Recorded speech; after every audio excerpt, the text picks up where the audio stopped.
Percy the Small Engine, Part 2. Duck Takes Charge. "Do you know what?" asked Percy. "What?" grunted Gordon. "Do you know what?" "Silly," said Gordon crossly. "Of course I don't know what, if you don't tell me what is. The fat controller says that the work in the yard is too heavy for me. He's getting a bigger engine to help me." "Rubbish," put in James. "Any engine could do it," he went on grandly. "If you worked hard and chattered less, this yard would be a sweeter, a better, and a happier place." Percy went off to fetch some coaches. "That stupid old signal," he thought. "No one listens to me now. They think I'm a silly little engine and order me about. I'll show them, I'll show them," he puffed as he ran about the yard, but he didn't know how. Things went wrong. The coaches and trucks behaved badly, and by the end of the afternoon he felt tired and unhappy. He brought some coaches to the station and stood panting at the end of the platform. "Hello, Percy," said the fat controller. "You look tired." "Yes, I am, sir. I don't know if I'm standing on my dome or on my wheels. "You look the right way up to me," laughed the fat controller. "Cheer up. The new engine is bigger than you and can probably do the work alone. Would you like to help build my new harbor at Thomas's Junction? Thomas and Toby will help, but I need an engine there all the time." "Oh, yes, sir. Thank you, sir," said Percy happily.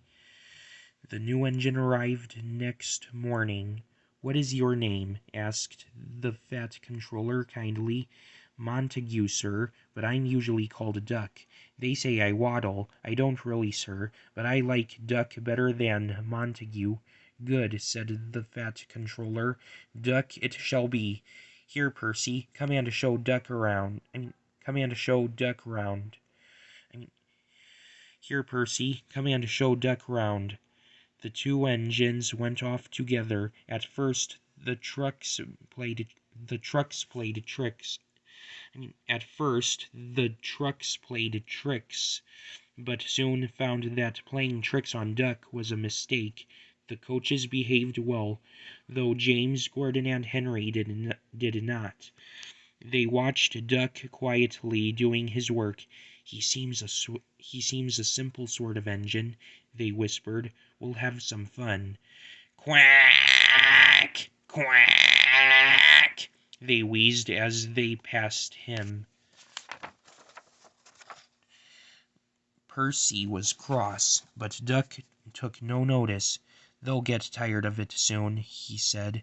Presently the three engines began to order Duck about.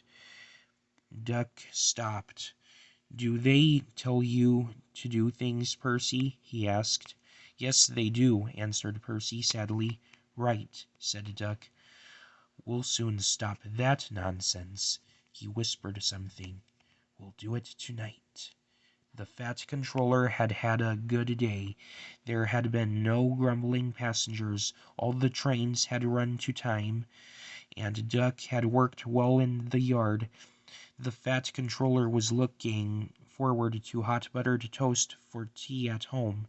He had just left the office when he heard an extraordinary noise.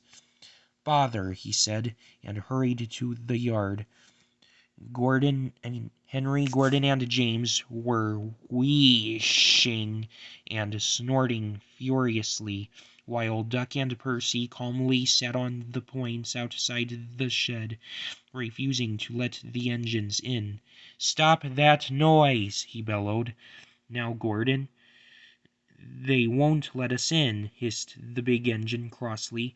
"Duck, explain this behavior." Beg pardon, sir, but I'm a Great Western engine. We Great Western engines do our work without fuss, but we are not ordered about by other engines. You, sir, are our controller.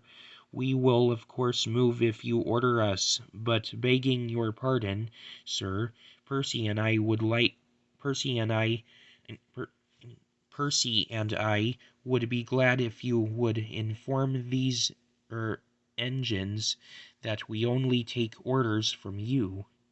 The three engines, I mean, the three big engines hissed angrily.